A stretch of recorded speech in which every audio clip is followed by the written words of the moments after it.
సుందర గ్రామం చాలా అందమైన మరియు సంతోషకరమైన ఊరు. ఊరి అందాన్ని చూస్తూ ఊరిలో అందరూ ఒకరితో ఒకరు కలిసిమెలిసి సామరస్యంగా జీవించేవారు. ఈ ఊరిలో రామప్ప తన భార్య మరియు 9 ఏళ్ల కొడుకుతో నివసించేవాడు. రామప్ప వ్యవసాయం చేస్తూ తన కుటుంబాన్ని పోషించుకునేవాడు. అరే లక్ష్మి, త్వరగా అన్నం కట్టివ్వు, నేను పొలానికి వెళ్ళాలి. ఇప్పటికే ఆలస్యమైంది. ఇంతకీ విజయ్ ఇంకా నిద్రలేచాడా లేదా? లక్ష్మి ఒక లంచ్ బాక్స్లో అన్నం తీసుకుని త్వరగా రామప్ప దగ్గరకు వస్తుంది. ఇది తీసుకోండి, ఈరోజు నేను మీకు ఇష్టమైన కొబ్బరి కూరను వండాను. ఇప్పుడు మీరు అనకండి నేను మీకు ఇష్టమైనది చేయలేదని. వాహ్, ఏంటి మాట! కొబ్బరి కూర వాసన చాలా బాగా వస్తుంది. సరే, నేనిక వెళ్తాను, నాకిప్పటికే చాలా ఆలస్యమైంది. ఆ తర్వాత రామప్ప పార తీసుకుని తన పొలం వైపు బయలుదేరుతాడు. దారిలో రామప్పకు అతని 2 స్నేహితులు గోవింద మరియు మురుగేష్ ఎదురుపడతారు. అరే రామప్పన్న, ఈరోజు పొలానికి వెళ్ళడానికి చాలా ఆలస్యమైందేంటి సంగతి? ఈరోజు వదిన గారు వంట ఆలస్యంగా చేశారా? అవునన్నా, నువ్వు సరిగ్గానే అర్థం చేసుకున్నావు. కానీ మీరిద్దరూ ఇక్కడ నిలబడి ఏం చర్చిస్తున్నారు? ఈరోజు మీరు పనికి వెళ్ళక్కర్లేదా? లేదు, అలాంటిదేమీ లేదు. మనం పనికి వెళ్లాల్సిందే. కానీ ఈసారి ఊళ్ళో భయంకరమైన చలి పడబోతోందని మేమిద్దరం అదే చర్చలో ఉన్నాం. చలి ప్రతి సంవత్సరం పడుతుంది కదా, ఈసారి ఇంతగా భయపడాల్సిన విషయం ఏముంది? మీరిద్దరూ చలిలో స్నానం చేయాలని బాధపడుతున్నారా? ఇది చెప్పి రామప్ప గట్టిగా నవ్వడం మొదలు పెడతాడు. అరే కాదు రామప్ప అన్న, ఈసారి మాకు వినబడింది. ఈసారి ఊళ్ళో రక్తం గడ్డకట్టే చలి పడబోతోందట. నీకు తెలిసే ఉంటుంది, గత సంవత్సరం చలి వల్ల ఊళ్ళో 6 చనిపోయారు. మరియు ఈసారి గతసారి కంటే ఎక్కువ చలి ఉండబోతుంది. ఏమవుతుందో తెలియదు. అవును, మరియు మన దగ్గర అంత డబ్బు కూడా లేదు. మందపాటి కంబళ్ళు, దుప్పట్లు కొనడానికి నా దగ్గర డబ్బు లేదు. నాకు నా కుటుంబం గురించే చింత. గత చలికాలాన్ని మనం చాలా కష్టంగా గడిపాము. ఈసారి ఏమవుతుందో తెలియదు. నాకు ఇప్పుడే చాలా భయంగా ఉంది. సరే, అలాగైతే ఈ సమస్యకి పరిష్కారం నాకు కూడా తెలియదు. కానీ మనం దీని గురించి ఆలోచిద్దాం. ఇప్పుడు నేను పొలానికి వెళ్తాను. నాకు చాలా పని ఉంది మరియు నాకు ముందే చాలా ఆలస్యమైంది అని చెప్పి రామప్ప పొలం వైపు వెళ్తాడు. రామప్ప పొలాల్లో పనిచేస్తున్నాడు. అప్పుడు అతనికి చలి నుండి రక్షణ పొందటానికి మరియు చాలా డబ్బు సంపాదించడానికి ఒక అద్భుతమైన ఉపాయం తట్టింది. ఈసారి చాలా చలి పడబోతోంది. ఊరి పరిస్థితి అంతా దిగజారబోతోంది. నేను అడవి నుండి ఎండిన కట్టెలను నరికి ఎందుకు నిల్వ ఉంచుకోకూడదు? మరియు విపరీతమైన చలి ఉన్నప్పుడు వాటిని మంచి ధరకు అమ్మి చాలా డబ్బు సంపాదించవచ్చు. నా ఈ ఉపాయం విజయవంతమైతే నా దగ్గర చాలా ధనం పోగవుతుంది మరియు బహుశా నా పేదరికపు రోజులు అంతమవుతాయి. తర్వాత రామప్ప అన్నం తిని ఇంటివైపు బయలుదేరతాడు. కొంత సమయం తర్వాత రామప్ప ఇల్లు చేరుకుంటాడు. ఏమండి, ఏమైంది? ఈరోజు మీరు పొలం నుండి చాలా త్వరగా తిరిగి వచ్చారు. ఏదైనా సమస్య లేదా? మీ ఆరోగ్యం బాగోలేదా? అరే కాదు భాగ్యవతి, నేను పొలానికి వెళ్తున్నప్పుడు గోవింద మరియు మురుగేశ్లను కలిశాను. వాళ్ళు చెప్పారు ఈసారి ఊళ్ళో విపరీతమైన చలి పడబోతోందని. అందుకే నా మనసులో ఒక ఆలోచన వచ్చింది. నేను అడవి నుండి ఎండిన కట్టెలను నరికి నిల్వ ఉంచుకుంటాను మరియు రక్తం గడ్డకట్టే చలి ఉన్నప్పుడు వాటిని అమ్మి చాలా డబ్బు సంపాదిస్తాను.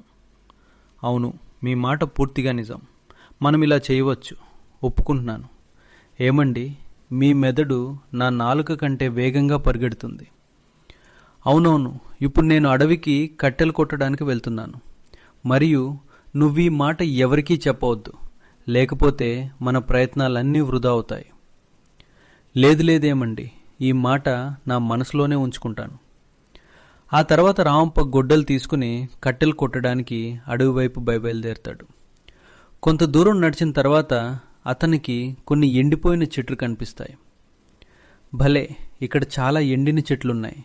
నేనిప్పుడు కట్టెలు కొట్టడం మొదలు పెడతాను. మరోవైపు ఊరి మహిళల మాటలు. అక్క, నీకు తెలిసిందా, ఈసారి ఊళ్ళో భయంకరమైన చలి పడబోతోంది. నాకు చాలా ఆందోళనగా ఉంది. నాకంతా తెలుసు. నీకు దేని గురించి చింతగా ఉంది?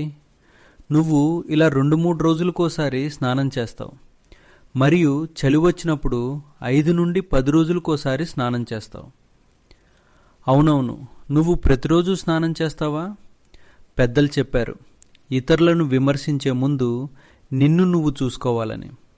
నేను 5 నుండి 10 రోజులకోసారి స్నానం చేసినా నీ అంత అందంగానే కనిపిస్తాను.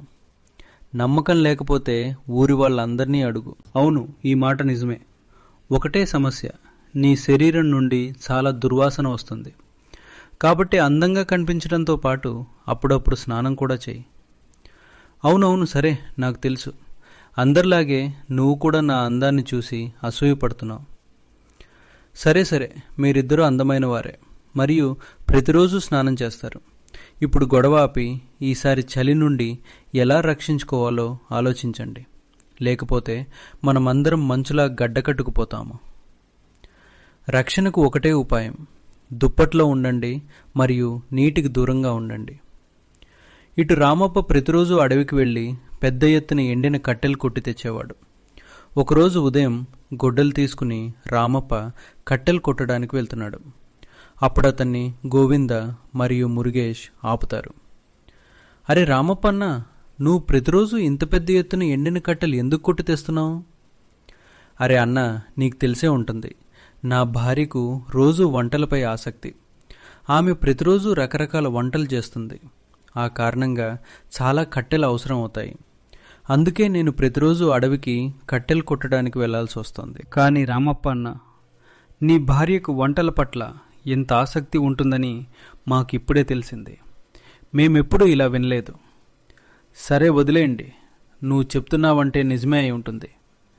గోవింద మరియు మురుగేశ్లకు రామప్ప మాటలు వింతగా అనిపించాయి. కానీ వాళ్ళు ఈ మాటలను పెద్దగా పట్టించుకోలేదు. సరే అన్న, నేనిక వెళ్తాను. కొన్ని రోజులు ఇలా గడిచాయి. రామప్ప అడవికి వెళ్ళి ఎండిన కట్టెలు కొట్టి తెస్తూనే ఉన్నాడు. ఇప్పుడు అతని దగ్గర చాలా కట్టెల నిల్వ ఉంది.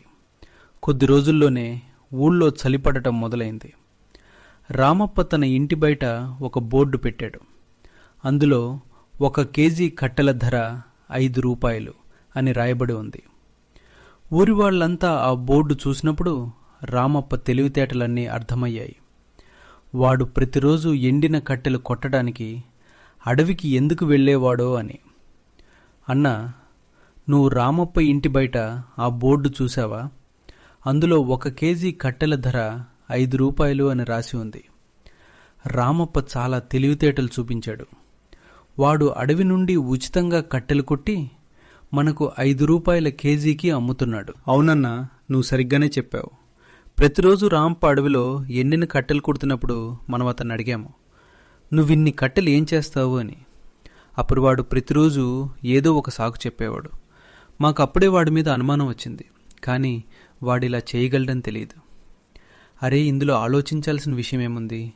రామప్ప దగ్గర 5 రూపాయల కేజీకి కట్టెలు కొనే కంటే మనమందరం రేపు అడవికి వెళ్ళి ఎండిన కట్టెలు కొట్టి తెచ్చుకోవడం ఉత్తమం. ఈ మాట రామప్పకి తెలిసినప్పుడు అతను ఆందోళన చెందాడు. ఎందుకంటే ఇప్పుడు అతని కట్టెల వ్యాపారం విజయవంతం కాదు. అరే లక్ష్మి, నువ్వు విన్నావా? ఊరి వాళ్ళు రేపు ఎండిన కట్టెలు కొట్టడానికి అడవికి వెళ్తున్నారట. వారు ఎండిన కట్టెలు కొడితే మన దగ్గర కట్టెలు ఎవరూ కొనరు మరియు నా శ్రమ అంతా వృధా అవుతుంది. అవునండి, మీరు చెప్పింది పూర్తిగా నిజం. భవిష్యత్తులో ఏదైనా అద్భుతం జరిగి రేపు ఊరి వాళ్ళు కట్టెలు కొట్టడానికి వెళ్ళకపోతే బావుండు. అవును, ఇప్పుడు మనం దేవుడిపైనే ఆధారపడాలి. కొద్దిసేపట్లో రాత్రి అవుతుంది. 2 భార్యాభర్తలు భోజనం చేసి పడుకుంటారు. కానీ రాత్రి చలితో పాటు ఆకాశంలో నల్లటి మబ్బులు కమ్ముకుంటాయి మరియు కొద్దిసేపట్లోనే చాలా గట్టిగా వర్షం పడటం మొదలవుతుంది. వర్షంతో పాటు చలి కూడా చాలా పెరుగుతుంది. వర్షం కురవడం వల్ల అన్ని చెట్లు మరియు మొక్కలు తడిచిపోతాయి. కాబట్టి అడవిలో ఒక్క ఎండిన కట్టె కూడా మిగలదు. ఉదయం వరకు వర్షం ఆగిపోతుంది. రామప్ప మరియు లక్ష్మి వర్షాన్ని చూసి చాలా సంతోషిస్తారు.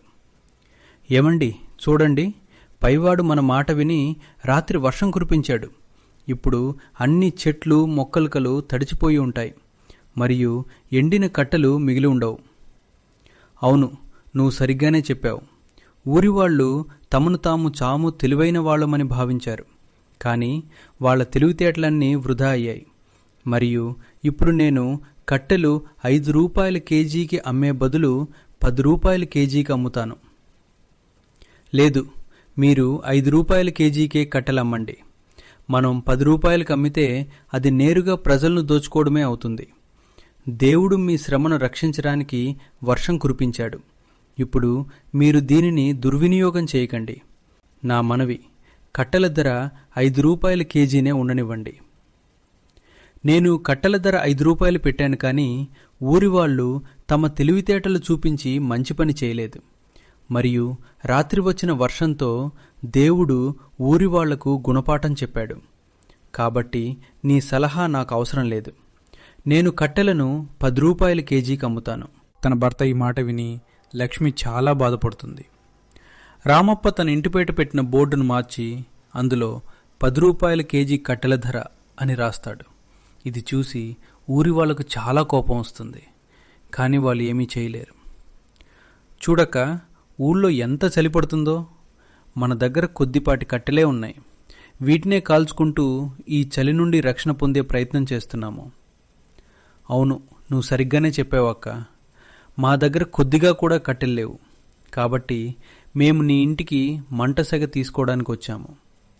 నీ తెలుసాక, చలి మొదలైనప్పుడు రామప్ప కట్టెల ధర 5 రూపాయలు పెట్టాడు. కానీ చలి పెరిగినప్పుడు వాడు కట్టెల ధర 10 రూపాయలు చేశాడు. వాడు నేరుగా ప్రజలను దోచుకుంటున్నాడు. నీ మాట నిజమే అక్క.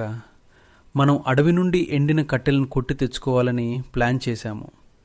కానీ రాత్రంతా చాలా గట్టిగా వర్షం పడటం వల్ల అన్నీ ఎండిన కట్టెలు ఇప్పుడు తడిచిపోయాయి. దేవుడు రామప్ప పక్షానే ఉన్నాడు. ఇప్పుడు మనం అనుకున్నా ఏమీ చేయలేము. ఇప్పుడు మనకి ఎక్కువ కట్టెలు కావాలంటే రామప్ప దగ్గర 10 రూపాయల కేజీ కొనాల్సిందే. ఎందుకంటే మంట మాత్రమే మనల్ని ఈ ప్రాణాంతకమైన చలి నుండి రక్షించగలదు. తర్వాత అందరూ నిరాశ మరియు నిస్సహాయులుగా మిగిలిన కట్టెలతో మంట కాచుకుంటారు. ఇటు రామప్ప కట్టెల అమ్మకపు వ్యాపారం చాలా బాగా సాగుతోంది. ఊరి వాళ్ళంతా వాడి దగ్గరే ఎండిన కట్టెలు కొనుగోలు చేస్తున్నారు. మరియు వాడికి చాలా మంచి ఆదాయం వస్తుంది. డబ్బుతో పాటు వాడికి అహంకారం కూడా వచ్చింది. ఒకరోజు వాడి దగ్గరకు ఒక వృద్ధురాలు వస్తుంది. ఆమె చలికి చాలా వణుకుతూ ఉంది. నాయనా, నాకు చాలా గట్టిగా చలివేస్తోంది. దయచేసి నాకు కొద్దిగా కట్టెలివ్వు. కానీ నా దగ్గర నీకు ఇవ్వడానికి డబ్బు లేదు. క్షమించు బామ్మ, నేను రక్తం చిందించి ఈ కట్టెలను అడవి నుండి కొట్టి తెచ్చాను. కాబట్టి నేను వీటిని నీకు ఉచితంగా ఇవ్వలేను. నీ దగ్గర డబ్బుంటే కట్టెలు తీసుకో, లేకపోతే నువ్వు ఇక్కడి నుండి వెళ్ళిపోవచ్చు. లేదు లేదు నాయనా, అలా చెప్పకు. నాకు చాలా గట్టిగా చలివేస్తోంది మరియు నా దగ్గర వెచ్చని బట్టలు లేవు. నువ్వు నాకు కట్టెలు ఇవ్వకపోతే బహుశా ఈ చలిలో నేను ప్రాణాలతో మిగల్లేను. దయచేసి కొద్దిగా కట్టెలివ్వు నాయనా. దేవుడు నిన్ను ఎప్పుడూ సంతోషంగా ఉంచుతాడు. అరే బామ్మ, పైవాడు నన్ను ఇలాగే చాలా సంతోషంగా ఉంచాడు. నాకు నీ ఉచిత ఆశీర్వాదాలు అవసరం లేదు. నేను నీకు ఉచితంగా కట్టెలివ్వను. నువ్వు నా సమయాన్ని వృధా చేయకు. నువ్వు ఇక్కడి నుండి వెళ్ళిపోవచ్చు. ఆ వృద్ధురాలు చాలా నిరాశతో అక్కడి నుండి వెళ్ళిపోతుంది. రామప్ప దగ్గర డబ్బుతో పాటు అహంకారం కూడా పెరిగింది. మరియు అహంకారమే మనిషి పతనానికి కారణమవుతుందని వాడికి బహుశా తెలియదు. మరుసటి రోజు ఉదయం రామప్ప లక్ష్మితో అంటాడు, నా మాటలు శ్రద్ధగా విను. నేను ఏదో అత్యవసర పని మీద వేరే ఊరికి వెళ్తున్నాను. కట్టెల అమ్మకపు పనిని నువ్వు ఈరోజు చూసుకో. మరియు గుర్తుంచుకో, ఎవరికీ ఉచితంగా ఒక్క కట్టె ముక్కను కూడా ఇవ్వద్దు. మీరు ప్రజలపై ఇంత అన్యాయం చేస్తున్నారు. నాకిది సరైనది అనిపించడం లేదు. ఇంకా సమయం ఉంది. మనం డబ్బు సంపాదించడంతో పాటు పుణ్యం కూడా సంపాదించుకోవాలి. మీరు నా మాట విని కట్టెల ధర తగ్గించండి. అందరూ చలి నుండి రక్షణ పొందుతారు మరియు మనకు కూడా కొద్దిగా లాభం వస్తుంది. నా కష్టకాలం నువ్వే చూసావు కదా. నేను నీకెంత చెబితే నువ్వంతే చెయ్యి. నువ్వు నీ బుర్రను వాడాల్సిన అవసరం లేదు. ఇది నీకు మంచిది కాదు. తన భర్త ఈ చేదు మాటలు విని లక్ష్మి ఇంకేమీ అనలేకపోయింది. కానీ ఆమె మనసులో అర్థం చేసుకుంటుంది వినాశన కాలం దగ్గర పడిందని. ఆ తర్వాత రామప్ప వేరే ఊరు వైపు బయలుదేరతాడు. ఇంట్లో ఇప్పుడు రామప్ప భార్య మరియు అతని 9 ఏళ్ల కొడుకు మాత్రమే ఉన్నారు. లక్ష్మి ఇంటి బయట కూర్చుని మంట కాచుకుంటోంది మరియు వాడి కొడుకు విజయ్ ఇంట్లో ఆడుకుంటున్నాడు.